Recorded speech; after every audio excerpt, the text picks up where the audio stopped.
Welcome to another episode, everyone. Dude from Rolling 40 San Diego got caught stealing from another individual from San Diego Rolling 40's Crip. It was really weird. And in the end, he ended up being removed and pulverized for his indiscretions. Now, according to him, it was all an accident. He was not trying to steal. He had picked this item up by an accident and did not deserve to be disciplined or removed for this because it was not deliberate. As I've told you all many times before, stealing behind the walls, behind bars, whether it be prison, Los Angeles County Jail, or I'm assuming any county jail, CYA, which is the California Youth Authority, or juvenile hall. Stealing will bring upon you ultra violence. You may think, well, how come, because I've heard it said before in the comments, how does these individuals that are incarcerated, some of them for thievery, some of them for pilfering, some of them for fleecing, robbing individuals, stealing from establishments, how do they get on some moral high ground once they get in prison and will brutalize someone for stealing when they are incarcerated for stealing? And all I can tell you is that generally people that are incarcerated look at stealing, they take it personal because they say, we are all in here together. We are all poor. We're all struggling. And you're going to take something from one of us, whoever you take it from, any inmate that's incarcerated, the whole inmate population, every race will turn on you because no one wants a thief around them. People want their stuff to be safe right there in prison. You don't have that much as it is. So call it what you can call it, getting on a moral high ground if you want. The truth of the matter is that individuals in prison have more morality than individuals on the street. These individuals on the street have been divested of their morality from start to finish. But they're in prison, they still hold certain ethics and morals close to their body, close to their soul, and they will act out upon these morals. This transpired there in YTS, Youth Training School, CYA, California Youth Authority, where I spent about a year and a half there in YTS. And individuals there range from age 18 through 25. I was 19 years old at the time, so I'm around individuals that are 22, 23, 24, and 25. An individual, I believe his name was Boo Capone. It was Boo something. And he was not from Los Angeles Rolling 40s. And the only other one that I really know of is San Diego. I mean, you have Avalon 40s or whatever, but he was not from LA. But he was a strong dude. And also an individual, I believe his name was Little Man something. He was there. He was also from 40s. These two individuals, Boo and Lil Man, were close, comrades, know each other from the street, in the same car, from the same hood. And they got along just fine. Boo was tall, sort of slender, but cut up with a little bit of size. And he was active there in YTS. It has been referred to as Gladiator School, has YTS, because many individuals are prone to violence, prone not necessarily to weaponry. Again, 24, 25, 20-year-olds there, 18 and 19-year-olds, not necessarily carving people up, but a lot of squabbling is going on, a lot of fighting is going on between the factions constantly. And Boo was involved in some of this naturally. Little Man, not so much. A bit on the shorter side, light brown skin, and chubby. Rather quiet. Now, the thing is, Little man had his own everything. There in YTS, you can have a TV, and individuals used to walk around with their Walkmans. You have a Walkman. At this time, it was no CDs, just cassettes. You have your little Walkman cassette player, throw your tape in there, big headphones, and you can be in the day room. You see people walking around their Walkman in the day room or what have you. And over here, they had a ping pong table inside of the day room. Individuals would be over here playing ping pong, some over here watching TV, some over here playing cards. Now, little man, he had a TV, Walkman. He went to canteen. Every time canteen came around, he had a little sack. He had everything. He was not starving. He was not thirsty. He was not hungry for anything. He did not need anything from anyone, which is what really made this whole situation a bit bizarre. And perhaps little man was telling the truth. I, to this day, do not know. But one day, there in the day room, Boo had set his Walkman down and at one table and went right next to it to another table and began to play cards. After a while, he realized his Walkman was still right there, and he began to look for his Walkman. When he looked over there, it was gone. So he's asking individuals there in the day room, "Hey man, you see my Walkman? You see my Walkman? I set it right there. Has anyone seen my Walkman?" He's thinking, of course, that it's okay, that it's safe for him to put his Walkman right here, that no one dare, while he's sitting right here next to it, is going to come up and pilfer it. No one is going to dare take the Walkman because, again, stealing is so heavily frowned upon. It is on par with a chomo and a snitch. A chomo and a snitch stealing a 25-cent top ramen is going to be viewed the same as a chomo. This individual who stole a 25-cent top ramen will be treated the same as a chomo is treated there in prison? Yes, sir. This is not an exaggeration. If you get caught stealing there, it is the same as getting caught snitching or being involved in deviant behavior. I don't make the rules. He can't find his Walkman. Little man was in the day room as well, but he's missing in action. Little man has went back to his cell. And he went back to his cell 15, 20 minutes before day room recall. He just got up and took off. He left.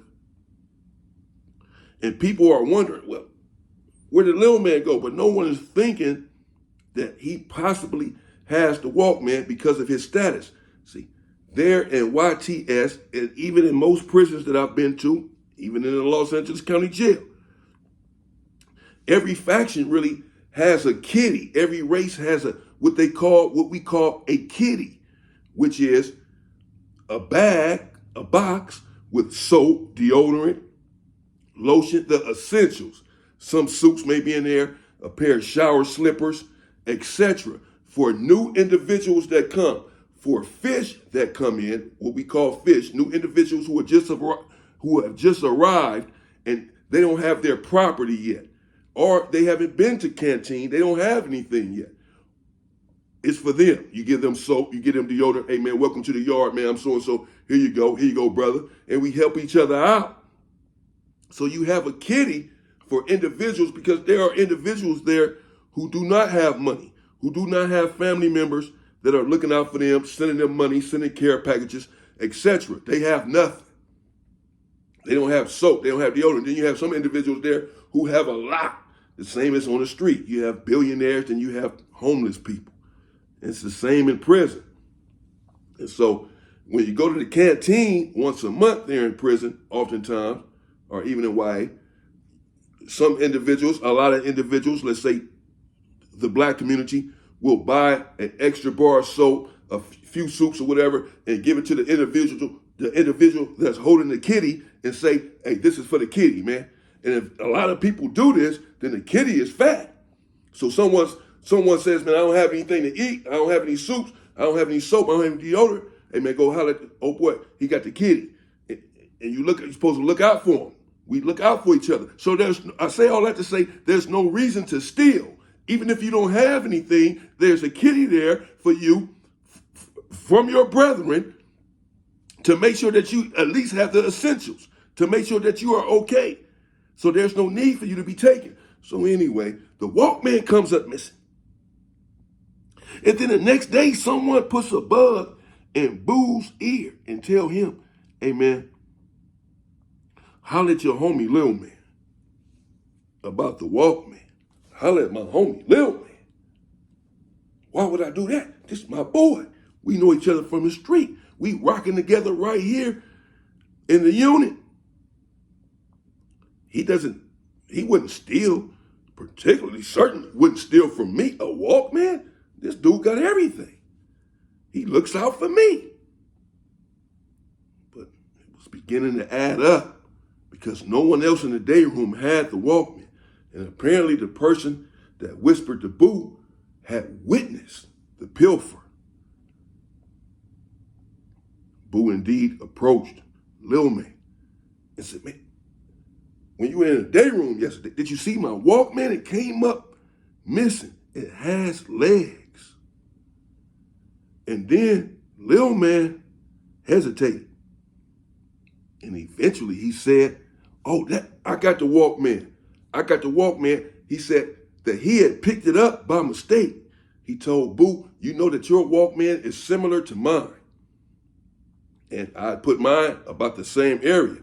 So when I went to grab it, apparently I grabbed the wrong one. And when I heard all of the hoopla in the day room, all of the commotion that about the walkman, I just said, hold on, I'll just wait till everything calmed down and then let you know that I'm the one that has it.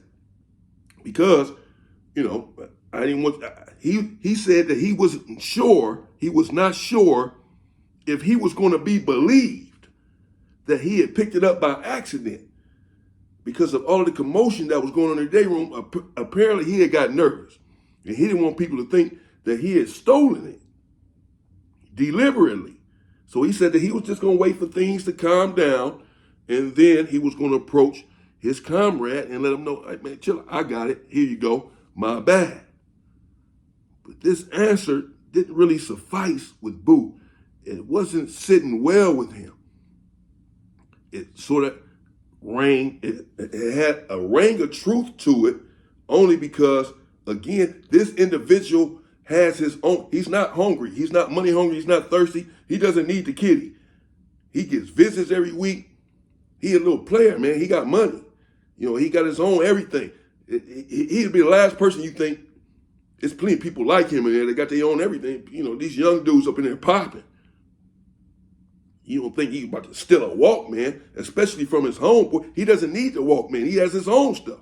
So it's sort of making sense what he's saying because it's like, why would he take it? So he said, man, I picked it up by accident. I just picked it up, threw my headphones on, and when I got to the cell, that's when he said he realized. But the thing is, in that moment, you should have let Boo know or whoever, hey man, I got the wrong Walkman. I grabbed the wrong Walkman. Somebody missing a Walkman. Who Walkman is this? Because Boo said later, man, this dude knew that this was he knows my Walkman from his. Yes, they are similar. But they are not necessarily the same. He knows my Walkman. And again, why wouldn't he just say, hey man, I got your Walkman? And that's what threw everyone off. And it threw Boo off. And Boo, well, he was pondering this whole thing, pacing back and forth in his cell. Well, this is my boy, my brethren, my road dog, my comrade. We're from the same section. But he had also taken it personal and felt like the dude was being mendacious, that he didn't have a truthful bone in his body. He had to question the veracity of everything that this individual was feeding to him.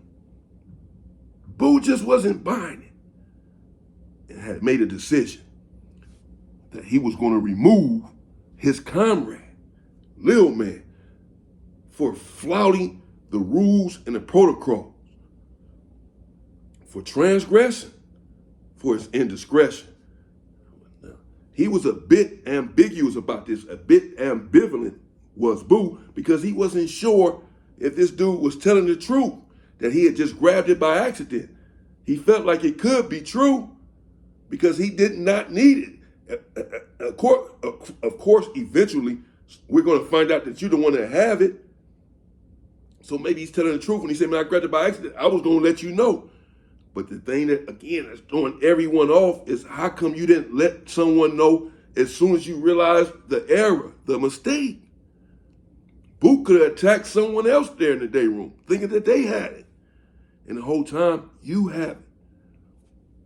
It's on Boo. It's his decision. And he had made it. He let his homeboys know he was about to brutalize this individual, his own boy, and get him out of there. They said they would come with him, that he had it coming. But Boo said he didn't want any help, that this was personal, that he wanted to do this himself. Not long after, he got his cell door hit, ran in there, and brutalized him, beat him. He kept hitting the ground, did little man. He was no match for Boo. And he was trying to stop me. He said, cuz, I didn't do it. It was a mistake, cuz. You can hear him down there yelling, it was a mistake, cuz. You just hear the smacks, bam, bam. And then eventually, Boo knocked him out. No mercy. Little man was down there motionless on the floor inside of his cell. Boo calmly walked out, closed the door behind him, and went back to his cell. When the popo came by to do the count, he was still in there motionless, immobile, just coming to. The police ran in there and got him, took him out, and I never seen him again. Never heard about this individual again for the rest of my life. I don't know what happened to him, other than he was brutalized and pulverized right there on the floor, twitching and turning before he lied there unconscious. I don't know still to this day. I don't know. Let me know in the comments what y'all think. Did he pick it up by accident? Because this was his boy, and he did not need this Walkman. I still don't think that he would have, I don't know, man. I don't know. But he should have said something from the beginning. That's for sure. That's what I can say. That's what I will say. He should have said something.